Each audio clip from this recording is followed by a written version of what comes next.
Hi everyone and welcome to Homerino Collectibles, where today we're taking a look at the new DC Collectibles Batman the Animated Series animated movie, Batman and Phantasm 2-pack. And so in this set we obviously get Batman there on the left, which is essentially the same figure as the original release from the animated series version, except it's just got a new head and a few less accessories. And then over there on the right we have the Phantasm itself. And before we just get into this review, I just want to mention they have announced that there is a deluxe Batmobile out there right now. So basically the Batmobile that I've already reviewed, you can go ahead and get that, and it's got more metallic paint on it. It also comes with a bat signal and also a Batman and Robin that have cloth capes. Well, those two figures and the bat signal will be sold separately for the people who already have a Batmobile just like me, so I will be getting that. So just to let you know, I will be getting another one of these Batman figures. I'll have a cloth cape, and then I will actually be showing that with the Batmobile. But it definitely is very, very awesome to finally have an animated series Batman figure, and I do definitely think that this is the better version to go for. On the back there we just have the nice artwork from the film there. So let's go ahead and get this thing open and take a closer look. And here we have Batman and the Phantasm out of the packaging, and these two figures are fantastic. Two of the best from the line for sure. So first up, I just do want to mention about that Batman. If we take a look at this sheet right here, obviously this is what he looked like in the animated series. Basically you can see that the eyes are definitely much more suited to the way that this face sculpt is with the mouth, with him kind of gritting his teeth there in a kind of angry pose. Because they are kind of squinting, they are kind of a bit smaller than what you would normally see on the show or in artwork and whatnot. So the regular figure that comes with the eyes this size with just like the closed, just normal mouth, I think that does look a little bit off. Really, I would have preferred much bigger eyes on that head sculpt, to be honest. So I think that this head sculpt is the better one of the two. But first, we are going to take a closer look at Phantasm, actually. So here is the turnaround base.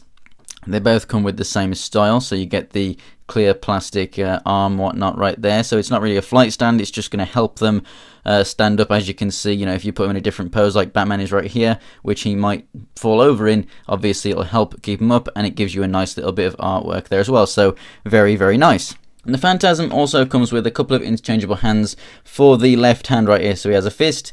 This is kind of like a bit more open hand like gripping, and then this is a fully open hand. I love the material that this kind of cloak cape thing is made from. It's just awesome. It's actually a bit thick right here so that it gets that nice flow outward right here and holds the shape, but it's all incredibly flexible. As you can see, you can move the hood from the head right there. And what I love about the articulation in the head is that it's really, really emotive right there. Really nice ball joint. Wherever you move the head, it can still look past the hood. Really, it's absolutely fantastic because you can tilt it. You can have him looking all the way to one side and still look past that hood. So I absolutely adore that, apart from looking up really, but there you go. Yeah, really love the material of this stuff, and it goes on all of it really. So none of the articulation for this guy is hindered, so I may as well carry on with it as I started. So the arms come out to the side and rotate all the way around. We have a rotation here at the elbow along with a single hinge, rotation here at the forearm and at the wrist, and then we have a hinge, and obviously they are interchangeable. Over here with this weapon arm, basically it's just a swivel right there. We have a waist swivel, legs come out to the side, they go forward and back. We have a single jointed knee, and then down here the feet go up and down and they turn left and right. Now there's no ankle pivot and the feet aren't perfectly flat to one another. You have to tilt them slightly and bring the legs right into one another to get it to stand perfectly. So this is a figure that honestly you might benefit from definitely using that turnaround base to help stand, especially if you're going to pose it around a little bit. But for the most part, it is a very, very nice figure. There's not really much to go into detail because there's not really much paintwork or anything on it.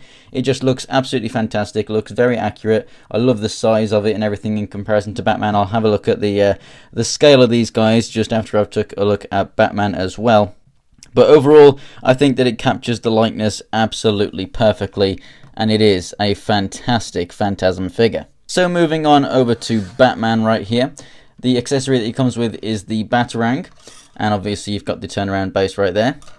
He also comes with, so basically he's got two fists, and then he's got two Batarang holding hands, so you can have him holding the Batarang in either hand. So So the accessories that you're missing from the single pack figure basically is just the grapple, but I do think that this head sculpt is so much better. This is the definitive version, and honestly, if you want a good version of this figure, I would definitely recommend just getting this pack. But the grapple is obviously a very nice display option for the other Batman, and the eyes being kind of small doesn't really matter all that much, to be honest, but I just think that they do suit this head sculpt very, very much more. Love how we've got the Bat logo embossed on the chest there. It's not just painted on, which is what I honestly would have expected it to be.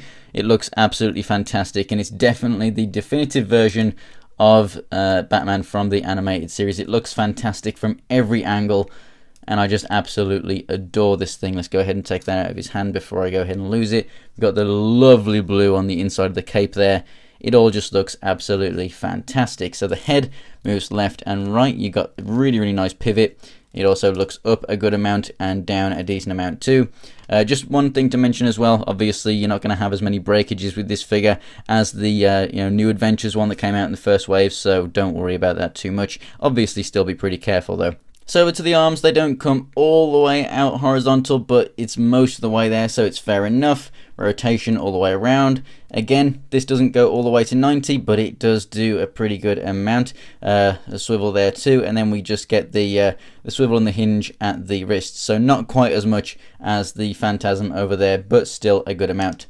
Waist rotation. If you're going to get ab crunches and stuff, if they are going to be kind of blocky and everything like the New Adventures style stuff, then I definitely think that that would be where, the best place artistic wise that you could go ahead and fit that in. I would prefer my animated series figures to be much more smoother in the torso region, just like this leg, so I don't mind too much that there's no ab articulation with these figures. The legs go forward and back all the way out to the side. We have a single jointed knee, which goes pretty much all the way 90 degrees.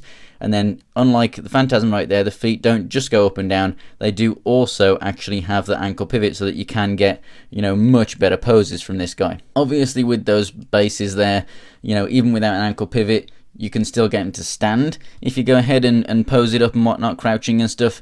However, it's just going to look so much better if you do actually pose the feet accurately as well. And as for a size comparison, Batman stands 6.5 inches tall to the top of the ears. Phantasm is almost 6.5 inches to the top of the hood right there, but obviously head height much smaller, so very nice. And there they are next to the Joker. I think that honestly, these three figures right here are the best in the line and will stay the best in the line throughout, honestly, until Batman Beyond, that is. So as you can tell, I don't really have many complaints for these figures so far. I think they look absolutely awesome, and I definitely 100% recommend that you go ahead and pick them up, even Joker too.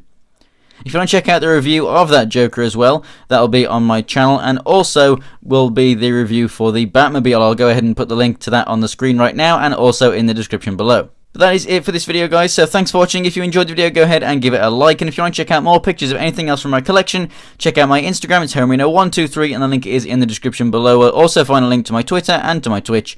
And for more DC Collectibles reviews, go ahead and subscribe. So thanks for watching, guys, and I'll see you next time.